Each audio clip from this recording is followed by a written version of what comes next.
I was born in Brazil, and at a very early age, I was fascinated with art of any kind. My father used to paint as a hobby, and I began experimenting with oils as early as 11 years old.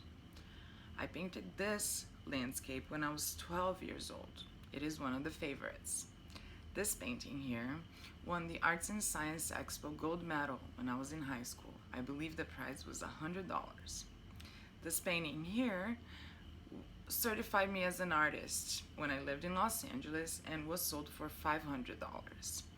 It was one out of two paintings I managed to sell, although I never worked up the courage to call myself an artist. Growing up, I misunderstood quickly that art was not considered real work and that most artists never managed to become successful in their lifetime, and that I was to find real work elsewhere in order to succeed.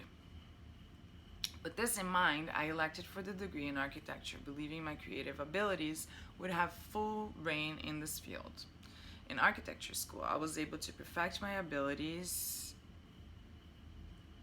in drawing and expand my technical knowledge in the construction field. I have had dreams of becoming an installation artist, as well as more recently the owner of an art gallery. With my architecture degree, I was given the opportunity to work with very talented professionals, as well as offer private consulting to a few of my own clients. This is a farmhouse I designed for one of the architects I worked for.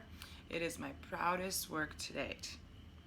In all honesty, the turning point in my career is the realization that art will not impose itself upon any field of creativity. I needed to embrace it, not when I was ready, not when I had more time, not when I had more money. The time to surrender and devote to my passion is now. In his book, Green introduces the concept of hidden forces and how to identify what drives us with clarity. When I look back at my childhood, my hidden force was found in nature. It was where I was able to find true freedom and experience a sense of belonging. In the same way, good art depicts natural elements of life, whether it be through a feeling or it be pictured in images. To me, true freedom could be experienced in nature. Likewise, starting at a blank canvas gave me the ability to choose to depict any feeling in the world, any expression, and the possibility of expressing any idea or concept. In the primal inclination strategy, my magnetic force is nature and how it is perceived by each individual. This is something I have reconnected to in architecture by choosing sustainable practices and materials. In the Darwinian strategy, my challenge becomes to apply my hidden forces to power the unique niche that I can project my goals through. In the rebellion strategy, my main point of resonance is when the author points out the downfalls in the false path. On page 37 of the chapter, he says, because the field we chose does not correspond with our deepest inclinations, we rarely find the fulfillment we crave.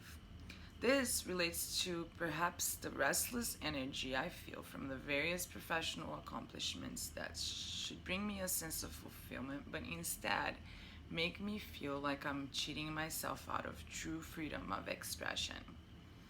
The adaptation strategy, Green concludes, you're not tied to a particular position, adding that you are committed to your life's task, to giving it full expression, which comes to me as a relief, since I hope to have the ability to implement all the choices I have made, as I was not ever truly able to set art aside in anything I got involved in personally or professionally. On page 40, he further encourages stating that such creative adjustments lead to a superior path for us, which is what I am after. I've come to realize no amount of professional accomplishment will never substitute the power of the hidden force and its primal nature's sense of euphoria. This is the same feeling I get when I lay under the shade of a tree on a carpet of moss, or when I submerge my head in the ocean while swimming. It is as if nothing else matters.